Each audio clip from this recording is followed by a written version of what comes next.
great-grandkids. So I'm trying to build a future for future generations. And so there's no end. I don't have to retire. I can do what I want until I can't do it anymore. But now it's more for future. That's what I really want now, is to help my family that I love very much.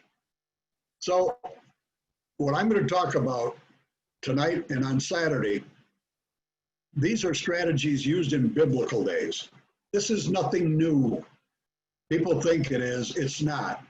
This is how farmers survived for centuries. You know, farmers didn't have a lot of money. They lived pretty close to the earth. Excuse me. So in the spring, they needed seed. So they would borrow money from the bank to buy the seed to put their crops in. The bank had to wait till fall when they harvested the crop. They could sell the crop to be paid off. Seller financing is very similar. You pay the seller. You don't get a bank loan. Excuse me. You don't get a bank loan. You pay the seller every month. This has been going on since biblical days. You know, they didn't have banks in biblical days. When you bought something, you paid the person you got it from. So this is no different. And this is how businesses have been bought for many centuries. It doesn't have to be real estate. You can buy businesses this way. The Empire State Building was bought on seller financing terms. So this is not just for the little bitty properties. You can do a lot of things with it. And now why these same techniques will work today, they're going to work just as well as they did in the past in the future. This is something that's never going to go away, simply because it is a way that is ingrained into America. This is how they've done it for centuries, and they'll do it for hundreds of years in the future. You need to learn about it, because too many people today are what I call one-trick ponies. They know one way to do the real estate, and you're missing out on so many deals you don't realize it because you're not looking. You're looking for one specific type of property. That is never going to get you the wealth that you want. It'll make you happy. It may give you enough to have a nice life. It'll never create the wealth for that retirement. So like my wife and I, we take the cruises, we travel, whatever it is you want. You got to have the money to be able to do it. And common sense tells us to be the most successful investors, you need an experienced teacher. That's why I'm on this call tonight. I've got 40 years of in the trenches. I'm going to teach you things you've never heard of, simply because most people that teach today don't have a clue what I'm talking about. They just don't know anything about it. Even though they talk about seller financing, they don't go into the depth that I go into. And if you lack experience, you need to learn from somebody who's got many years of experience. Why not learn from me? I can teach you things you never heard of before that can make your business grow exponentially if you'll follow what I tell you. And today, you're going to learn how successful investors make creative offers. You know, that's a critical part of this, how to make creative offers. And they never talk about the strategies they use because they never think about it. Even my friend Pete Fortunato and myself, we have used what I'm going to show you tonight for years, but it never dawned on me what we were doing until a little while ago. And I said, wow, this is going to be so good for people in the business. I'm going to start teaching it. So that's what we're doing now. We're teaching this, or I am anyway. And as far as I know, I'm the only one that teaches this strategy. But first, I got to ask you why you're on this training tonight. Why did you jump on? Exactly what are you trying to accomplish? What are you looking for? Are you only looking for one type of house, or are you looking to profit from any property you drive by? There's a big difference. I'm the guy, I want to make a deal on every property I drive past. Now, can I do that? No, but that's my attitude, no matter what it is, from a boarded up house in a war zone to $1 million house on the beach. I like to put deals together. Why would I ever buy a boarded up house in a war zone? Who would I market that house to? See, you got to think like an investor. Section 8 landlords, they're the perfect market for those properties. They do business in those areas. They're comfortable in those areas. And if you can tie up a property, get a signed purchase agreement that is assignable, call all the Section 8 landlords in your area, assign the contract to them for $2,000, $3,000, $4,000. It's money you never would have had. But see, that's what I'm talking about. So you got to ask yourself, where are you today in your business? And where do you want to be in the future? Are you happy where you're at? Or do you want to do better? See, only you can answer that question. So, you know, what seems to be your greatest obstacle you need to overcome? We all have obstacles. Is it lack of money? Lack of credit? Lack of deals? And I know you're looking at deals all the time because you've got a great club. I'll tell you that right now. You've got one of the best clubs in the United States. And I speak at a lot of clubs around the country. You've got one of the best because you have the trainings. But you got to understand, like a carpenter, if he's only got one tool in his tool belt, he's limited on what he can do. Every tool you add to your tool belt, every new strategy, new idea, allows you to do more deals and make more money. So that's why I'm teaching what I'm teaching. I want to help you make all the money you can possibly make for whatever it is you want. Now, I got to ask you, if I could give you one idea how you could do more deals, would that be a big improvement in your business? Now, only you can answer that. Some of you, you're just happy where you are. Some of you want to learn all you can learn. See, I'm a student. I always will be. But the key to your success, you need specific knowledge. Now, let me explain that. General knowledge. If general knowledge is what it took to become a multimillionaire, don't you think college professors would be the richest people in the country? But no, that's not true. They're not. But if you have specific knowledge, how to do something and do it over and over and over that will make you a lot of money, see, that's what you need to make money, specific knowledge. That's what I'm going to show you tonight. So the more you learn, the more deals you can do, ultimately you make more money. That is our goal. It is a better life for ourselves and our family. So what is it you believe you need to take the first step to be able to do more successful deals? Today, I'm going to go over 4 key steps of success. As a real estate investor, I believe everybody needs to realize and think about on every deal they do. This is very important. See, there's 4 key points every successful investor needs to know, and that's the points that nobody is really teaching. They may gloss over, but they don't emphasize on it. I want to emphasize on it because I think it's critical. So, key point of success number 1. Unfortunately, almost all investors only know one way to buy real estate: pay cash. Well, that's ridiculous. If you only know how to pay cash, you are so limited. You got to borrow money from banks that don't want to do business with you, or you got to use hard money, or some of you have your own money. That's wonderful, but not everybody on this call does. So what about if you had a boat? Could you trade the boat to somebody as the down payment on a house? How about if you had a motorcycle? How about a car? You know, think about that. You got a car that a seller would be interested in. Would you trade that car as the down payment, or also several months of payments before you had to actually put in cash out of your pocket? If you've got a travel trailer, maybe if you got some chickens, they'd accept it. Maybe if you got a cow, they'd take that, the beef. How about some appliances, used appliances? Somebody needs something. And if you've got it, use that instead of cash. How about furniture? Furniture somebody might need. Even a hot dog will work, or anything a seller will accept for value.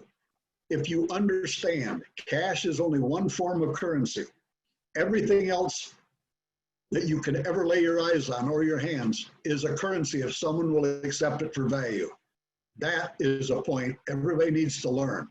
I don't care if it's an ink pen or a paper clip.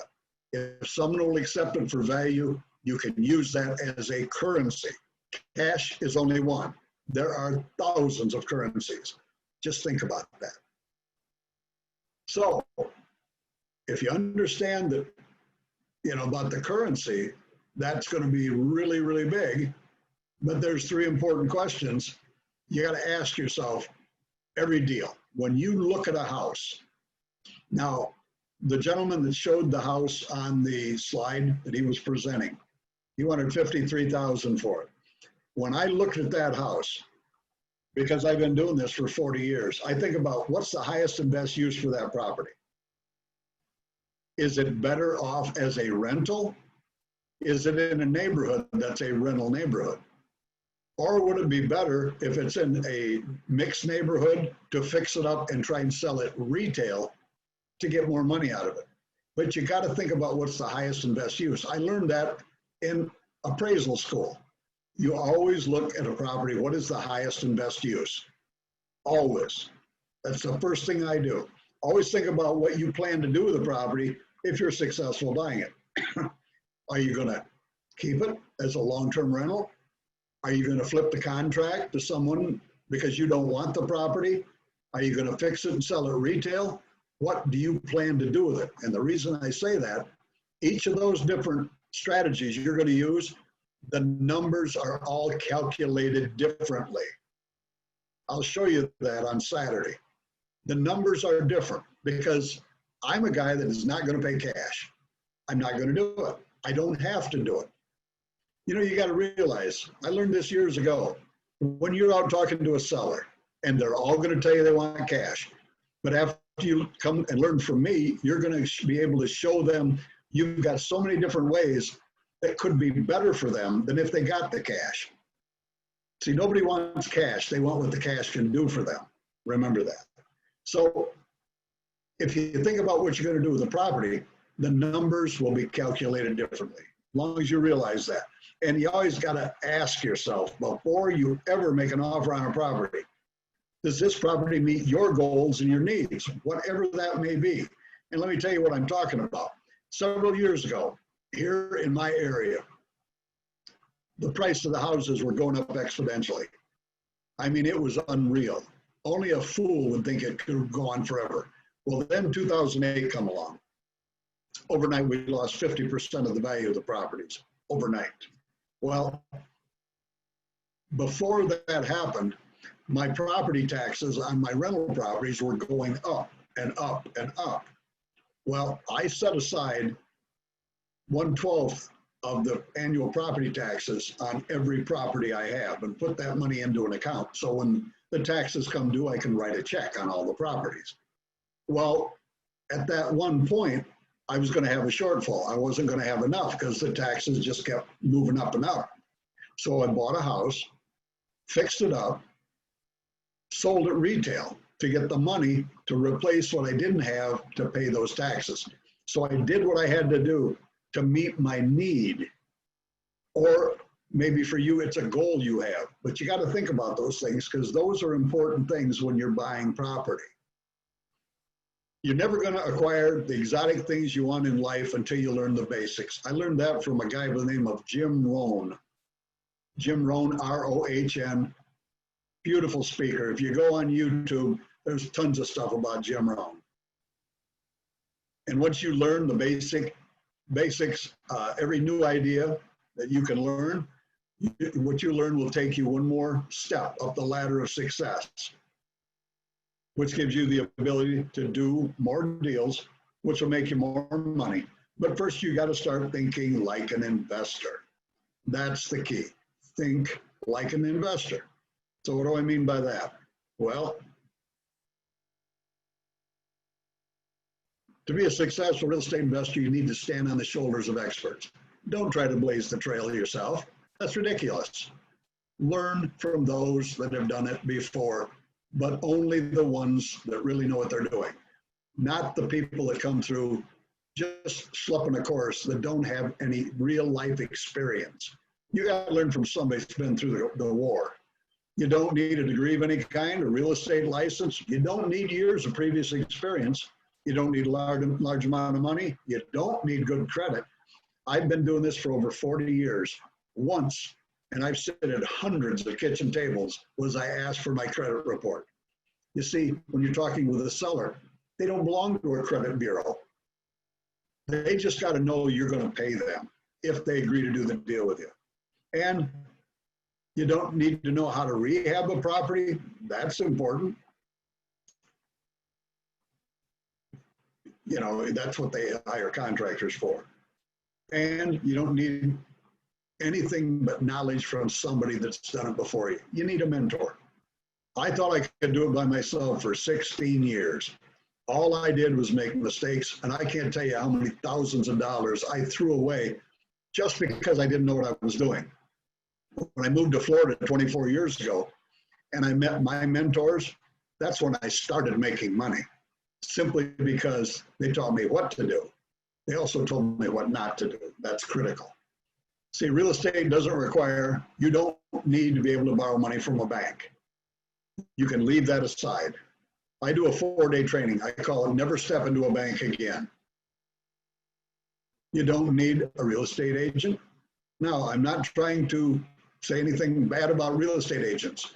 My point is, if you are finding properties for yourself and you're finding properties because you're sitting and talking to sellers, you're knocking on a door or you're sending letters, whatever, you don't have to have an agent. If you've got an agent that can understand what you're doing, that's fine. You may have to train them because most are not trained to do like I'm going to teach you. You can do this business with very little or no money. I'm not saying the deals we're going to talk about are nothing down. You're going to need some money, but limited amounts because you don't have to go to a bank. The only thing you'll need money for is, in many cases, a down payment. But like I just showed you earlier, trade stuff always offers things you've got that they might accept other than cash.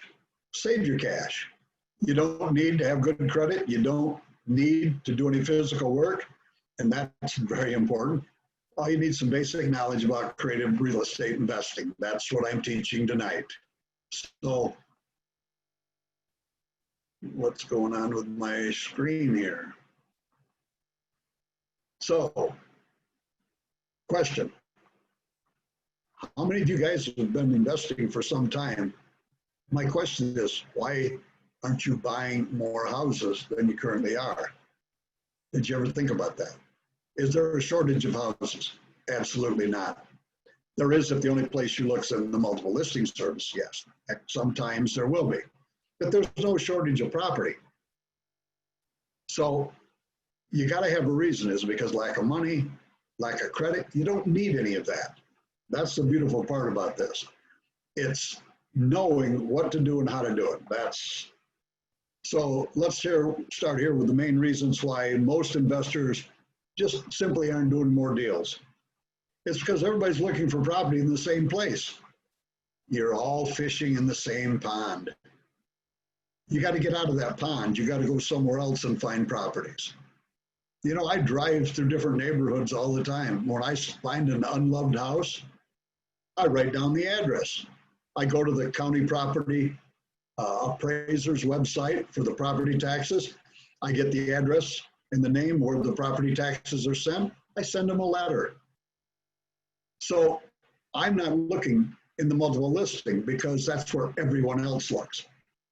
That's why I can do many more deals a year, because in my opinion, in the multiple listing service, the bigger investors, the guys with money, got everything in place. When a new property hits the sheets in the morning, the hot sheets, they've got somebody there at 8 o'clock looking at it. Well, if they don't think it's a good deal, why would I? But now to add a caveat to that, if I can get face-to-face with the seller, I might be able to create a good deal. But as listed, I can't, because all properties in the multiple listing, or almost all, are listed based on price. I've got to have terms. I'll show you that in a few minutes. And the other thing is we all have limited vision. We only know 1 or 2 ways to do it. You know, pay cash or do lease options. Very, very limited experience. You need many tools in your belt. Are you going to continue to follow the herd and continue to do what everybody else does, or are you willing to step out of your comfort zone and start doing more deals so you can make more money? That's up to you. Only you can answer that question. Now, the fastest way to expand your real estate business, in my opinion, first you need to look for properties others don't know are for sale.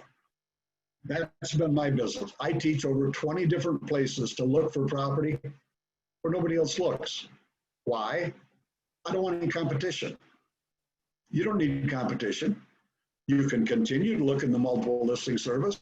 I wholeheartedly recommend that. But also look for properties no one else are looking at. There's deals by the ton out there. And sometimes you're going to find unloved properties that the owners really do want to sell, but they don't know they want to sell. So you can put together some pretty good deals if you'll just get out there. And more importantly, stop doing what everybody else is doing. That's going to be the key to your success. Quit doing what everyone else does. You got to be different. You got to do things differently. That's going to make a huge difference in your business, but not until you know how. So you got to know what your plans are for every property before ever making an offer. Because like I said earlier, you're going to flip the contract, you're going to wholesale the property, you're going to fix and sell it retail, or you're going to fix and keep it as a long-term rental. Know that on every property you look at. You see, it's not just, you're just trying to buy any house just to make money. That's never going to get you where you want to go. You've got to specify what the property is, do the numbers based on what you plan to do with it. You'll find you'll make a lot more money. If the only offer you know how to make is all cash, I'm telling you, you're greatly limiting your business and your financial future, believe me. Now, the three normal ways to pay for real estate, most people get a hard money loan, or they get a loan from a bank, or they pay cash. Those are horrible ways. And I can tell you, I've done dozens of hard money loans. I no longer do that.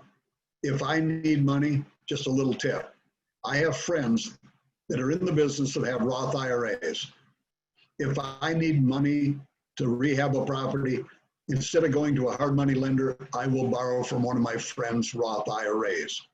Or if I have a family member or friend that has a pension plan, I will borrow from them. I would rather help an individual than go to a bank.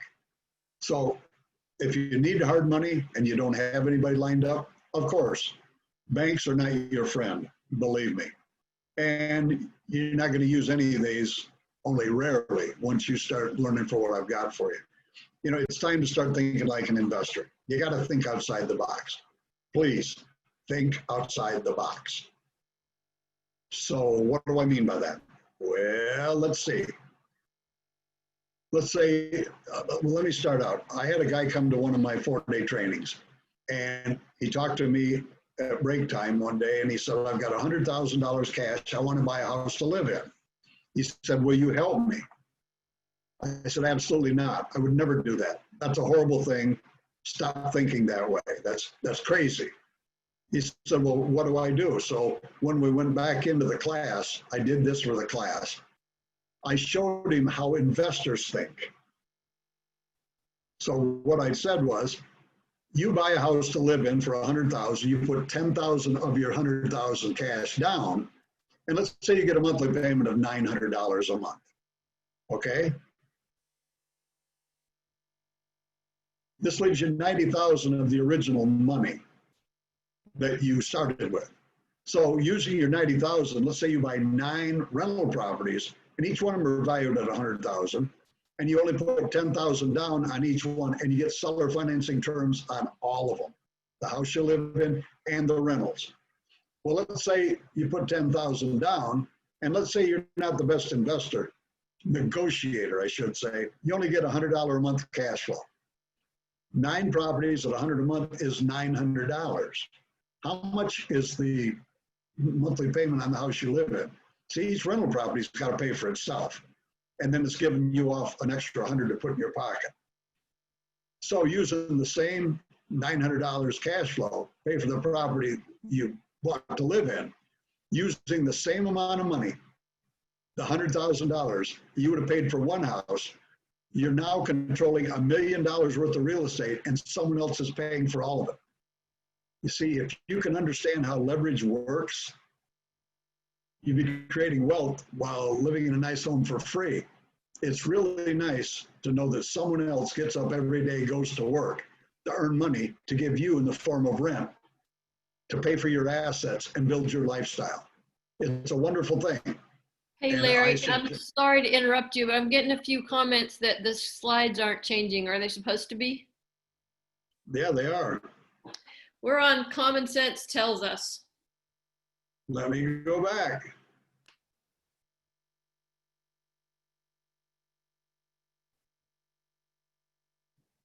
Should have broke in before this. My goodness gracious, that's way back.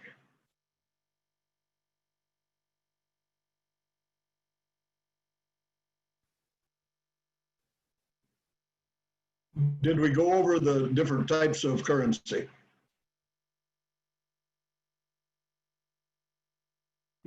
Hello? Yes. All right. Did we go over the 3 questions? So we go over the guy with the ladder. The slide we're seeing is still says Common Sense Tells Us. At the top? Yeah. So we've gone through the guy in the fish bowl. No. You haven't seen that. Nope. See, I'm not finding one that says, It says Common Sense tells us to be the most successful investor you can be. Experience is your best teacher. If you lack experience, you need to learn from someone who has many years experience. Today, you will learn how successful investors make creative offers, but they never talk about how they do it. It's almost right back at the beginning. It is. Somebody Yeah. should have said something before.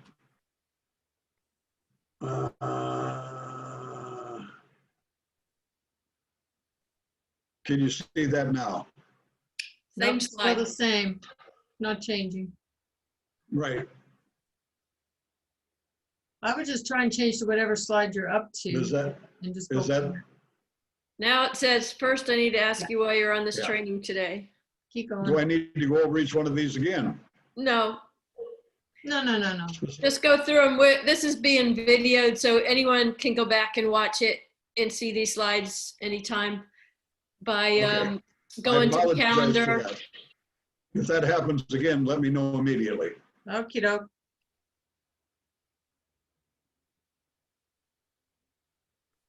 Keep going. I like that one. Hmm. Yeah. Oh, and the sheeps. Yep.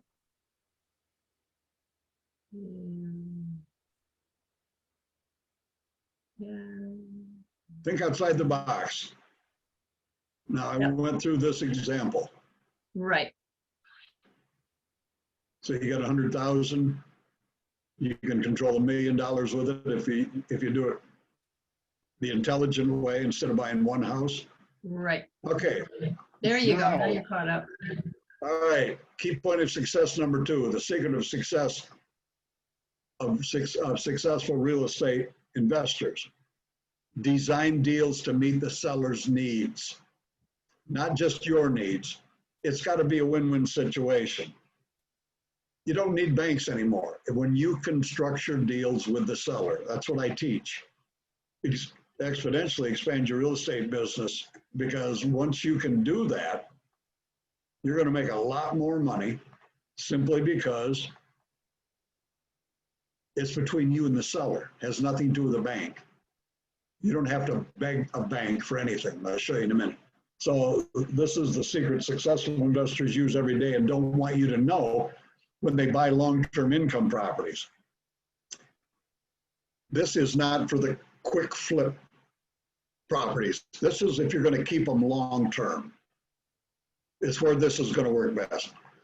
I recommend everybody have 20 or 30 rental properties.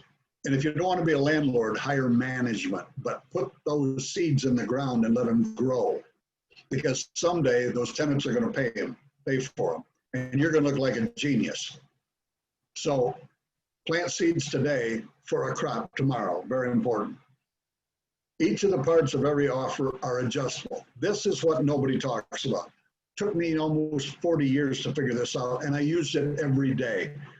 I do have a question. I've got a bar that says Jim McClure has entered the waiting room for this meeting. Can we get rid of that?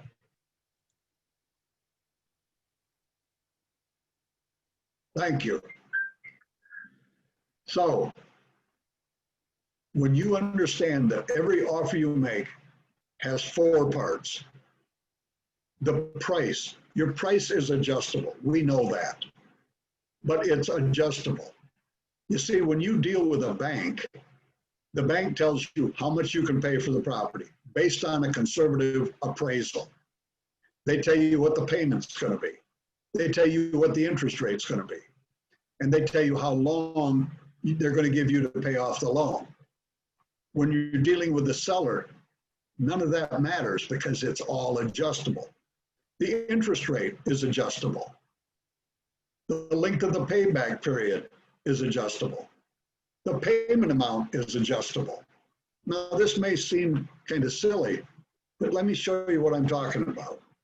This is a little known secret few successful investors talk about, but we use it every day. So to be able to do deals others aren't able to do, now's the best time to learn how this technique works. That's why I started teaching this. The students that are using this and they understand it, they're doing a lot of deals. I'm going to tell you right now, simply because they're free of a bank and it's between them and the seller, whatever they can agree on. That's the best part of this. So the third key point is give the sellers as close to what they want while you get close to what you want. But you always got to make win-win offers. If you don't make win-win offers, see, those of you that pay cash or are going to get a hard money loan, it's all based on price. If you make an offer, let's say they're asking $100,000 for a property, you don't want to pay 100, of course. So you're going to offer them 92,000. Well, hypothetically, let's say your agent presents the offer and they turn it down. The normal reaction is you increase the price $1,000. Your agent resubmits the offer. If they reject it a second time, most people go away because they can't borrow enough to do the deal. What I'm telling you is you don't have that problem this way. I can show you how I can pay more than a property's worth and save a ton of money and make a lot more money by paying more than the property's worth, but only if you're going to keep it long term. Depending on what each seller wants, here is how you can give them what they want and they give you what you want. Let's say the seller is stuck on a specific price. Now they're going to be one of those 4 items that I just showed you. They're going to be stuck on one of those, at least one. So let's say they're stuck on price. I can raise the price, maybe lower the interest rate to 0%, no interest. That will lower my payment amount because I'm not using an amortization schedule. It's what they'll accept. I can shorten the payback period. So all of each payment is going to reduce my balance. You see, the bank had nothing to do with this. I can raise the price, lower the interest, lower the payment amount. I can put in that payment whatever I want. I'll show you in a minute. Now to get a payment you want, while the sellers, let's say they're interest sensitive, they want interest.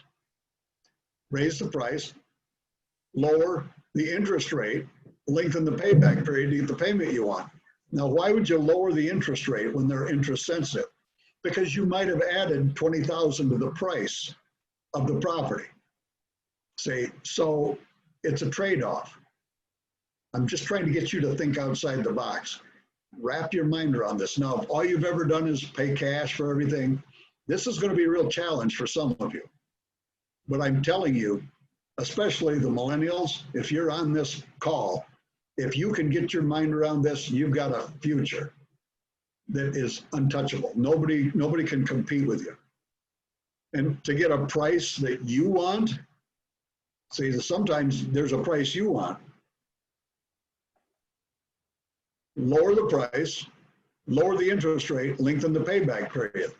See, the longer you pay it back, the more money they're going to make, because even though you've lowered the interest rate, they're getting more over time, but you lowered the price. When you factor all three things into it, it can give you the price that you want. And I'm going to show you examples here, so don't get confused too early on me. Okay, now here's the property that I spoke in Fort Wayne, Indiana. And this was a property that was put up on the board when I was there to speak. It's a 1,410 square foot house with a basement, 4-bedroom, 2-bath, typical Fort Wayne, Indiana house, built in the 50s. It was assessed at $39,800. It would rent for $750 Section 8. The investor was asking $11,900 for it.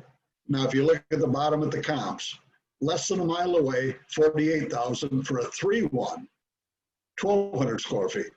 A mile and 3/4 away, $36,000, 3-bedroom, 1-bath, 1,200 square foot.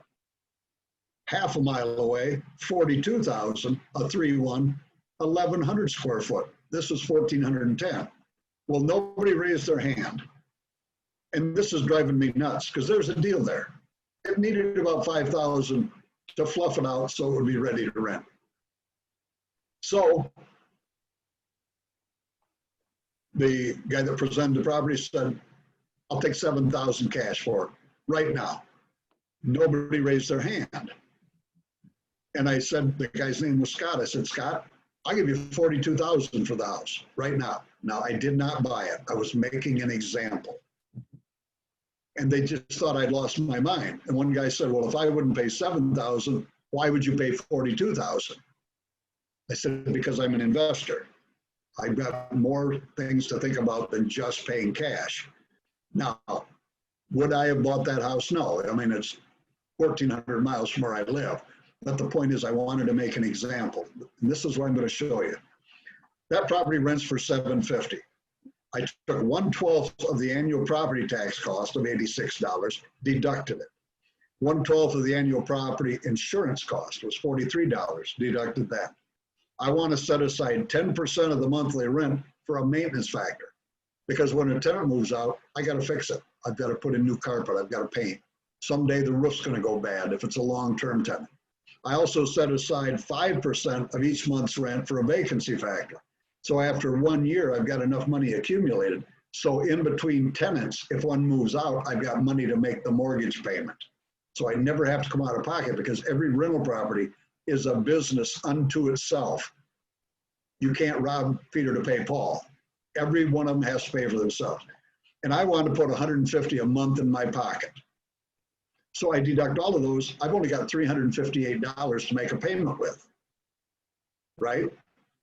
So let's just look at this. If you look at your financial calculator, if I were to offer the seller $358 a month for 10 years, and let's say at 3%, that would only finance $37,000. If I was to do 15 years at 4% at $358 a month, that would finance $48,000. 5%, 20 years, $54,000. And if we went all the way out to 30 years, at 6%, I can pay $60,000. Not that I would, but do you see, by changing the payback period and changing the interest, that's how much that will finance. In other words, the top one, $358 a month for 120 months at 3%, will finance $37,075.11. So that $358 is your payment. For 10 years, 3%. By adjusting the pieces, I can give them what they want. Now, of course, I didn't want the property. And of course, just understanding this is so critical, because I can give him anything I want. Could I give him $100,000 for the property that he wanted $7,000 for, if he would accept $358 a month until paid, and I'm still putting $150 a month in my pocket? See, I'm into that cash flow. If that property costs me very little and I'm putting $150 a month in my pocket, now maybe that's not enough for you. but in my market, 150 is about average in the Tampa Bay area. So if you can just wrap your mind around by changing the pieces of the pie, you can make different offers. So one of the biggest questions I get asked is interest a must?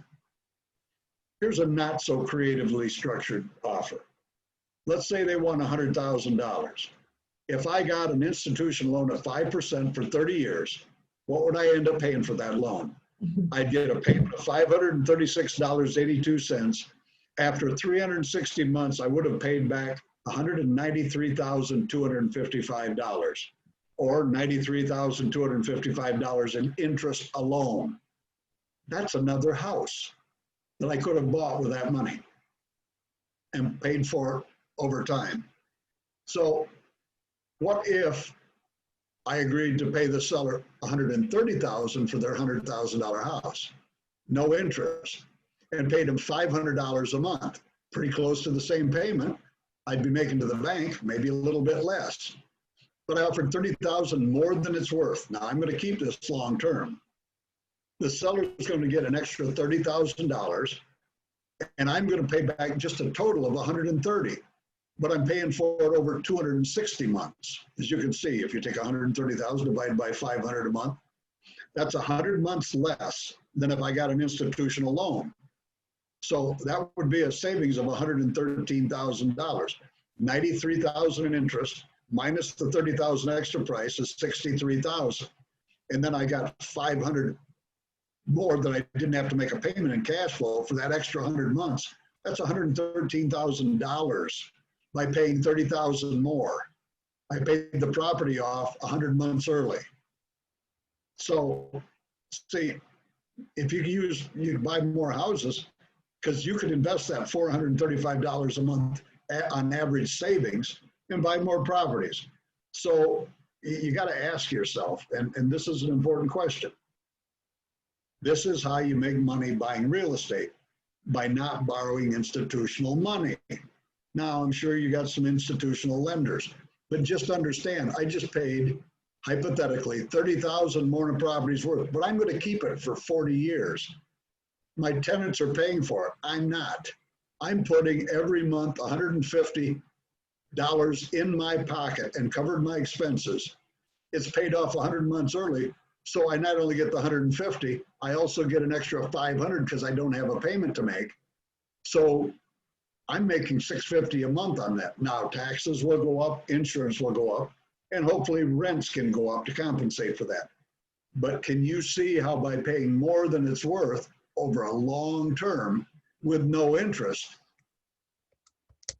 just give them the payment you want, how you can make money on that? Now it's between you and the seller, like I said. So these are hypotheticals, but you got to understand these deals are done every day. And this is the type of offer I make all the time, because I don't care if I pay more than it's worth. Some of you, you're falling out of your chair right now. Who in the right mind would pay more than property's worth? I will if I'm not paying for it, and I'm still putting money in my pocket every month. So it's just a different thought process.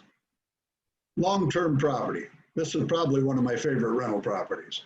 Nice one in a good area. Seller was 86 years old. He couldn't maintain the property anymore. I got that.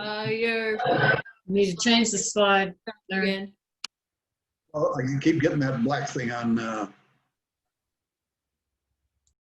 my screen. Somebody's entering the waiting room. It blocks out what I'm doing. Can you see that? No, your slide hasn't changed since what if you agreed to pay 130,000? There you go.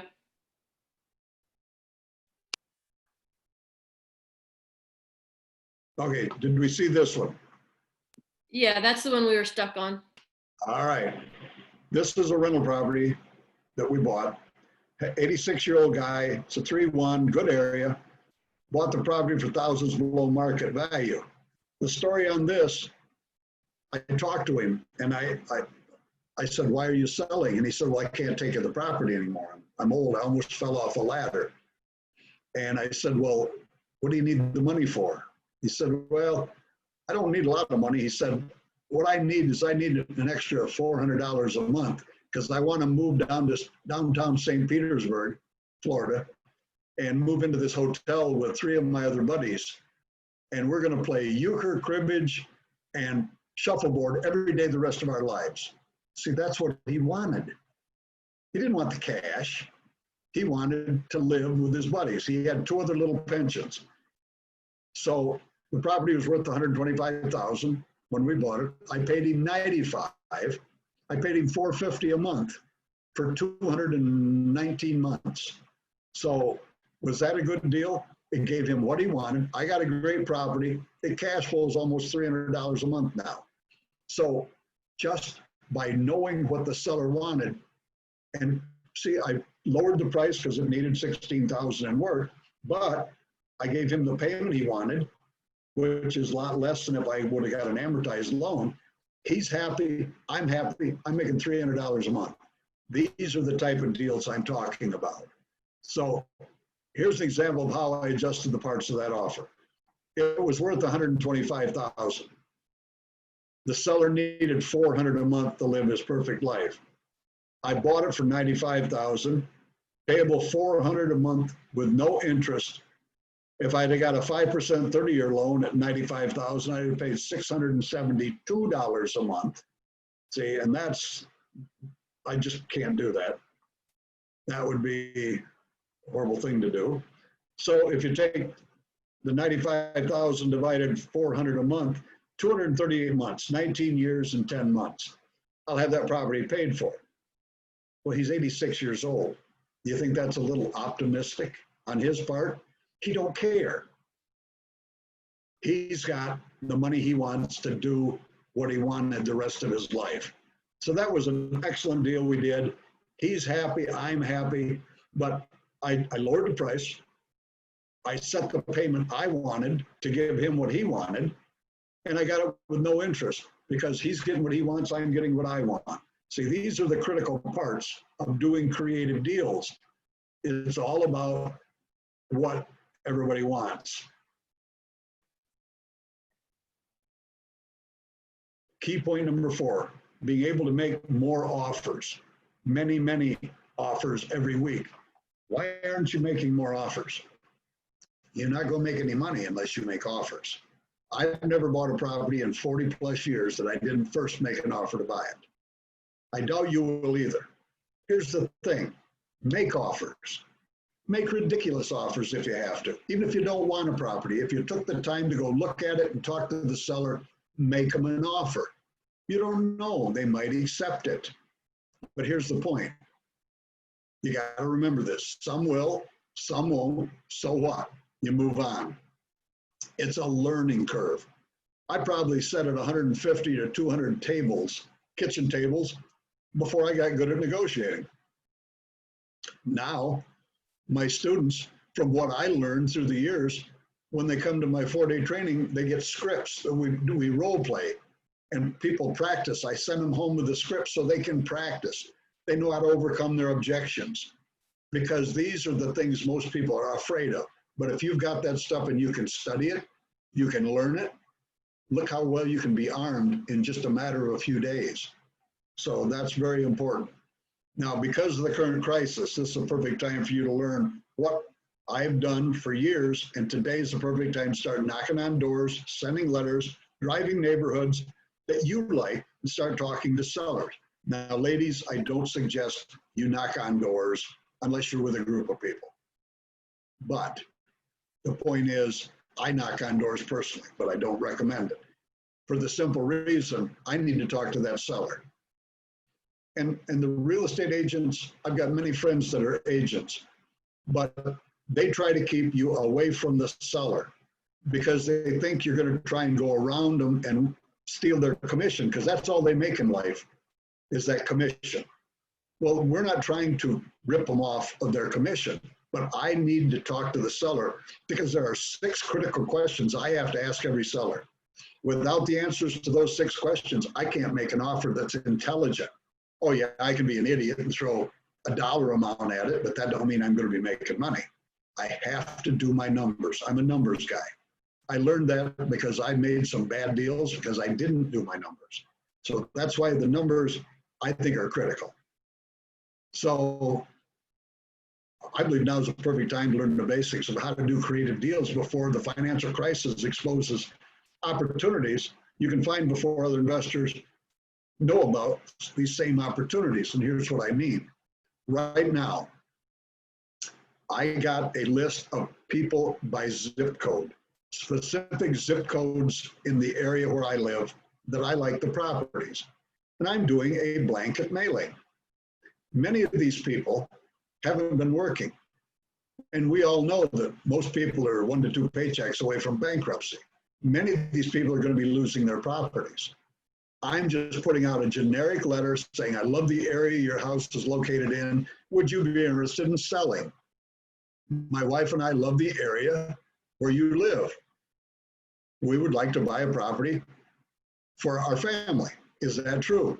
Absolutely, it's true. But it's a blanket letter. That way I'm not targeting anyone and saying, I know you're going bankrupt or you're going to go into foreclosure. It's a generic letter. And we're sending those letters out now.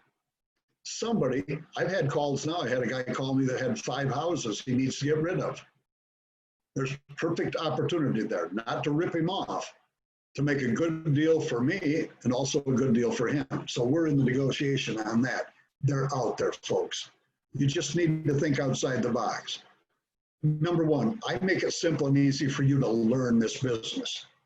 I'm pragmatic. I do it step by step by step by step. Even tonight's PowerPoint presentation is sequential because you need to understand. For some of you, it was just to kindergarten. But for others, I just wanted to stretch your brain a little bit because on Saturday, I'm really going to stretch your brain because we're going to go through more deals. We're going to talk about other things that you need to realize because the real successful investors understand this stuff. That's what makes them successful. And like I said in the beginning, what I teach is timeless. It's going to work 1,000 years from now. So don't think nobody will do seller financing. If you think that, you got to wise up because people will. You just don't know. Even though the first time you talk to them, they're going to tell you, oh no, they want cash. I show you how to prove to them that what you're offering them is better than if they got all cash. And all you have to do is follow the simple steps that I lay out. I do it, like I said, sequentially. So it's step by step by step by step. Anybody can learn it. Just like I talked about tonight. It's very important for you to understand you don't have to know it all tomorrow. But I can give you information. I'll give you information on Saturday you can take out and use on Sunday. So use my easy to follow scripts and forms. I walk you through every step of the process. I've done the thinking for you because I've been through the war. I've got the answers.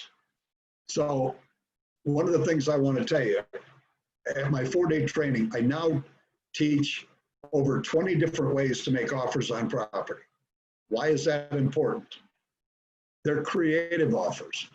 Once you figure out what the seller wants, then you can make 4, 5, or 6 different ideas. So when they say no to one of them, you've got another one to present. You've got another one to present. So just that ability will really make your business grow simply because you're not just making one offer based on price. Because see, they've been brainwashed. They're going to get a certain price. I can give them terms and make a lot better deal for them.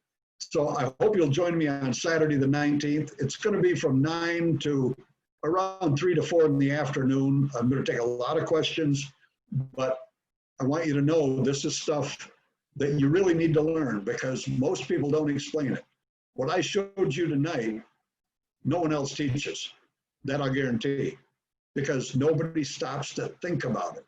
But with that little technique I showed you, adjusting the 4 parts, there's no deal you can't do if you can get a seller that is willing to accept terms and not just price.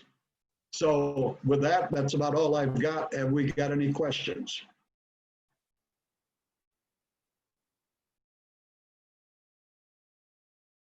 Send us your questions in the chat if you have any.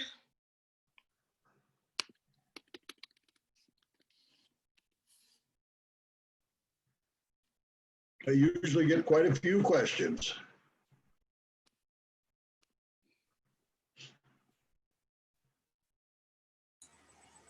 You must have done a really, really good Must job have of really explaining. been good tonight because they learned it all. I must be the greatest teacher that ever lived. Are You y'all are. awake? There you go. Are y'all awake? Send us your questions.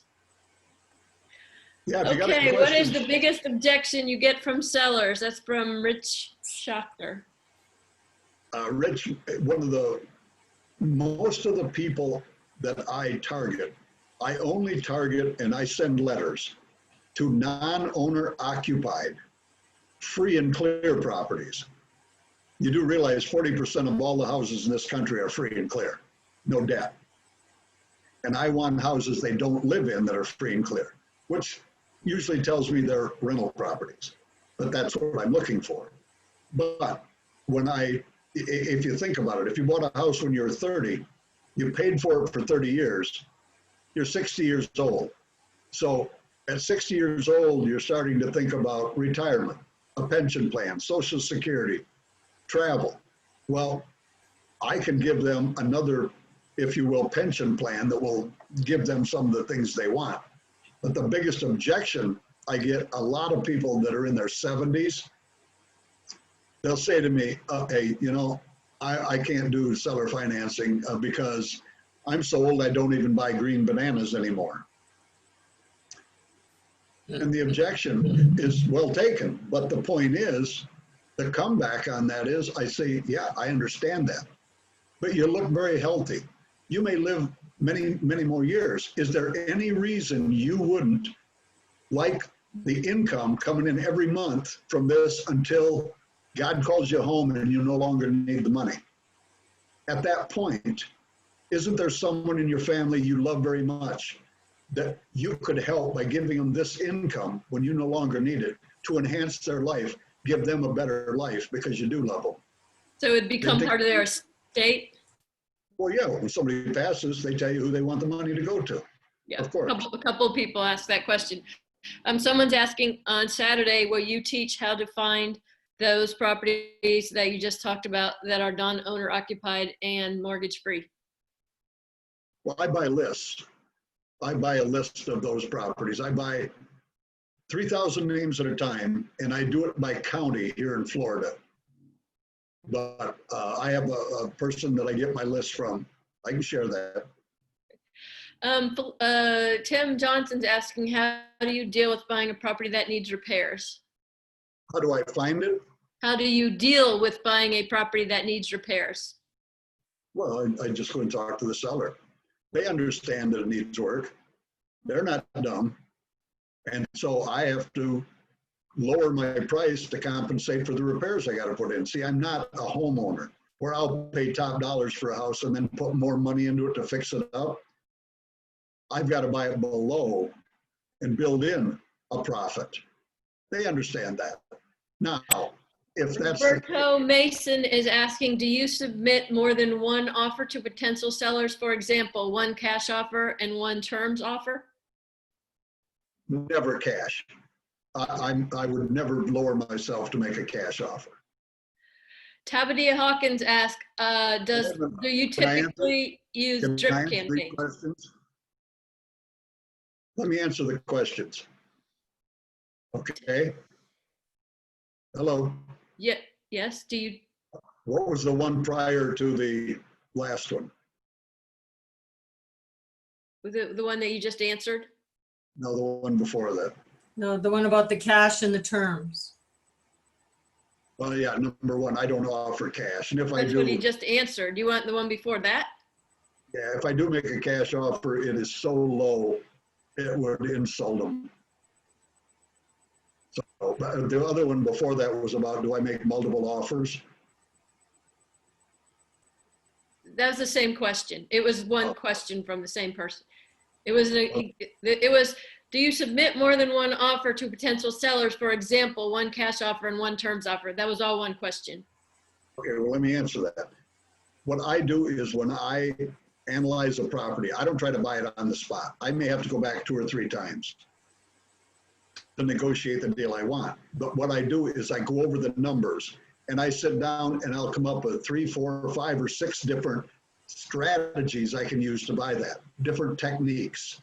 I can do subject to, I can do a lease option, I can do split funded, I can do, say, I go through those scenarios, not price, technique.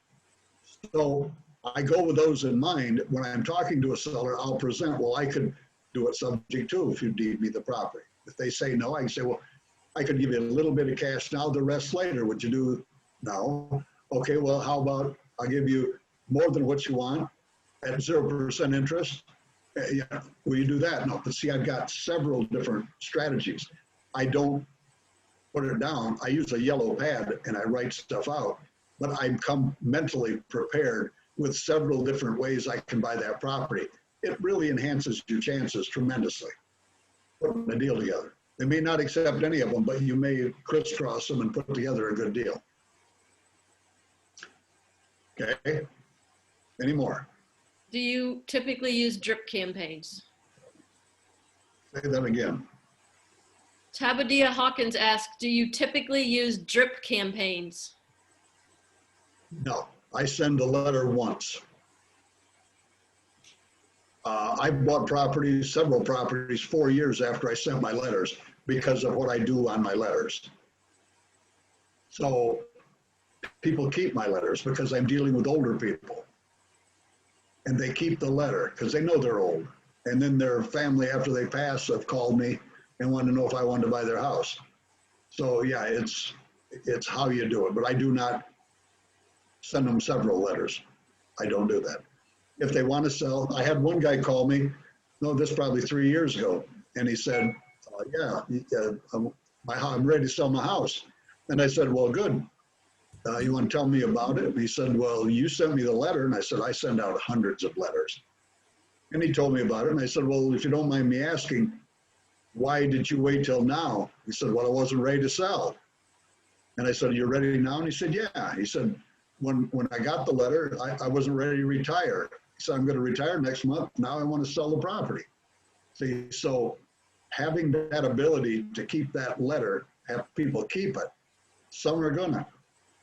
And it's a gift that keeps on giving, but I don't drip the campaign now. Okay, this next question is in parts. It says, aren't there also tax advantages to a rental owner who has the property free and clear? Chances are they have depreciated all their equity. By paying them in installments, aren't they able to defer taxation? Yeah. Well, here's the thing. If they don't live in the property and they get all cash, they're going to pay the IRS. They're going to recapture all of their depreciation in the year of the sale. They're going to pay the capital gains tax if they've owned it many years of 15%, the difference between what they paid for it and what they sell it for in the year of the sale. When we do an installment sale or seller financing, they only pay the taxes on the 12 payments they receive every year. So it's spread out over time. Okay, the next question is, do you buy properties in trusts or LLCs? I will only buy in land trusts, only. I don't, an LLC, one of my good friends, Lee Phillips, is an asset protection attorney. And we were having this discussion one day and he said, any good attorney can walk through an LLC with no trouble whatsoever. And I said, well, how do you do that? He explained. So I decided, why not put them in land trusts? You can make the LLC the beneficiary, but nobody knows the LLC is involved. And it's going to take a lawsuit to find out the LLC's the beneficiary. And then if it's a multi-member, you got charging order protection, which is about the only protection you've got, but that is another deterrent. So I'd rather hide the fact that the LLC owns the property. Okay, Garima Sharma asks, what if the seller wants cash because they don't know you or they don't know much and they don't trust enough to see that they'll get paid in the long term? That's about every seller you start talking to because they don't know you. You have to convince them. Something I do, something I've done over the years, I've got an old photo album, one of the thick ones. Everything I've ever paid off, car, a boat, when I lived in Michigan, snowmobiles, houses, whatever. When I got a paid receipt, I would stick it in that photo album. So when I go to talk to them, I can give them that book.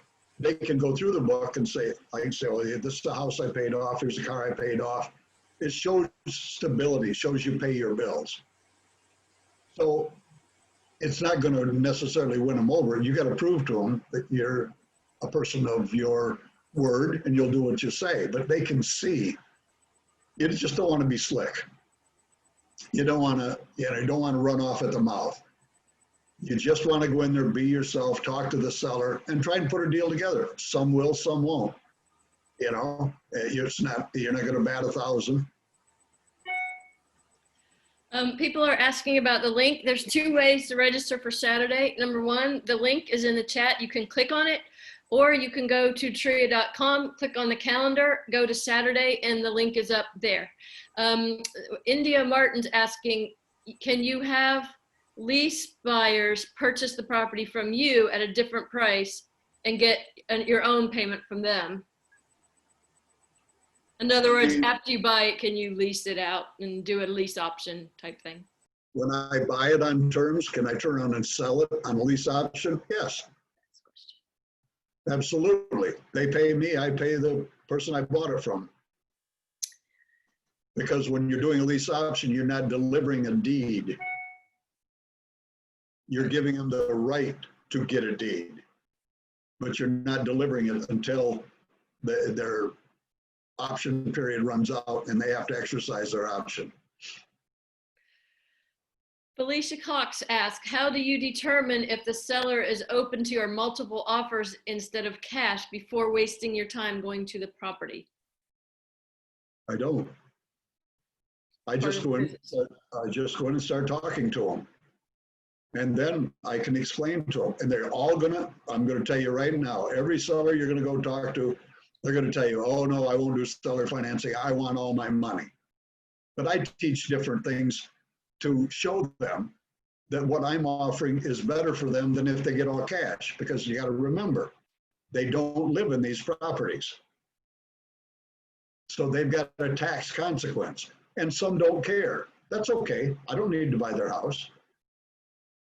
See, there's so many houses out there. I don't need to buy theirs, and if they won't do it, my way, that's fine. Okay, Jill Lycan asks, would you recommend using a solo 401k to buy properties this way? I wouldn't. I don't believe in paying cash. See, here's the point. When I started, there was no way any bank would ever give me a loan. I had such bad credit because I was unemployed. I got behind. And today, I could, but I don't own any properties in my own name. They're all in trusts. I don't have W-2 income, and I don't need to. So why would I? And if I've got cash, I'm going to conserve it as best I can. And if I don't need to use it, I'm not going to. But that's just me. You may want to deplete your cash reserves. That would be up to you. Okay, and this is the last question, and unless we get more in, but Garima Sharma says what you talked about, LLC versus land trust, was interesting. Could you go over it once more? Well, yes, most attorneys want you to put your properties into LLCs. That's okay, but like I said, the asset protection attorney, friend of mine, said any good attorney can walk right straight through an LLC, because if they walk through like a single member LLC, if they can find a violation, they can walk right through and it's you. So they come after you personally. With a multi-member LLC, you've got what's known as charging order, which that's another subject for another day. But that, at least if they lose the lawsuit, they can only take money when there's a distribution to the members. So why not put it into a land trust? or the property's owned by a trustee, but the beneficiary could be the LLC, but nobody ever sees the trust. And the LLC gets the money, the profits, but nobody knows that. And it would take a lawsuit to find that out. And most people are not going to win a lawsuit. Any good attorney is going to tell their client, you know, go find something where they own everything in their own names, where it's easy to take it away from them. People that use the land trust usually are pretty savvy, and they do things on purpose.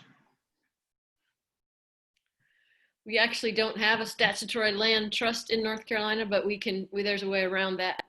So Jill Lycan wants to revisit that 401k question. She says, why couldn't you make monthly payments using the solo on 401k? Can't you make monthly payments if you have a self-directed 401k solo?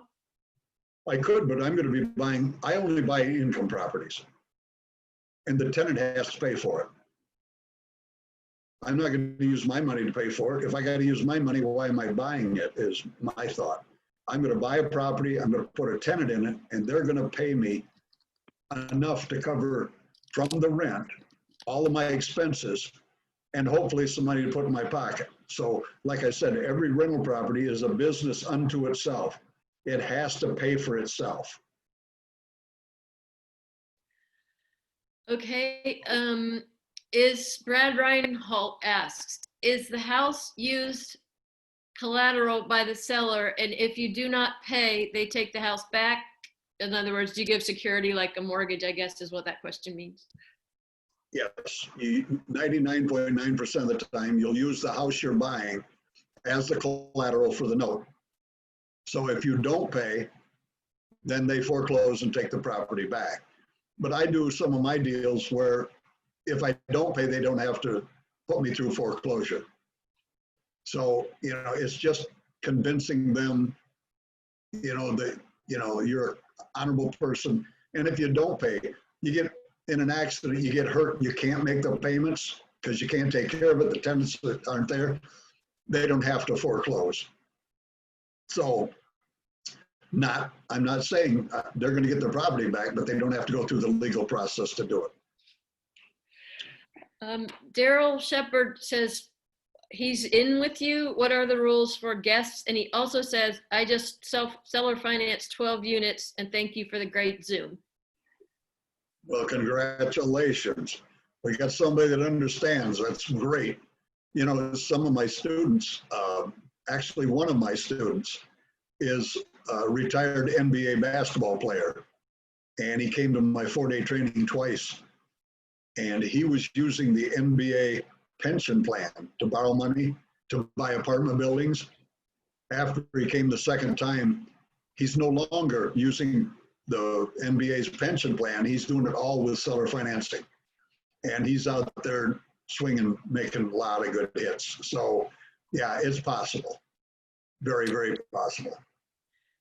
Dean Simpson asks, would you set up a separate land trust for each property and make the beneficiary a single LLC? I would definitely set up a new land trust for every property. The beneficiary can be anything you want. It can be you, family member. It can be another trust. It can be an LLC. It can be a corporation, a family limited partnership. It can be anything. So whatever you make the beneficiary is up to you. But that's a conversation between you and your CPA, not you and your attorney. Because the CPA will give you advice on tax savings, income tax savings when money starts rolling in and you want the best tax treatment. So the conversation should be, I believe, with your CPA. Richie Schachter asked, do you manage the properties or use a property manager? If you do self-manage, do you not represent that you are the owner? No, I never represent I'm the owner, ever. That's suicide. I won't do that. I've done it in the past, never again. I don't manage. I've got too many to manage now. But I've got a system where I've got managers and they have an equity stake. So, yeah, I don't do it myself. I'm too old. I don't want to do it. I want to take cruises. I don't want to deal with tenants and toilets anymore. I did it for 40 years. All right, that's all the questions, guys. I just put the link in the chat one more time. I see some people are signing up for Saturday. Last chance. Any questions before we thank Larry for his time and let him go? Going once. Going twice. All right, Larry. I think they've wrung out of you all they can get. Well, we'll get more on Saturday. So That's just right. please join me. It's going to be a lot more than what there was tonight. So thank you all, and TREIA, all of the Chuck and everybody. Thank you so much for having me on, and I'll see you on Saturday. Thank you so much for being here. And we're getting a lot of people in the chat saying thank you as well. Thanks, Larry. Stay safe. Appreciate it. Okay, Bye, you too. everyone. Have a good night. All right, bye-bye.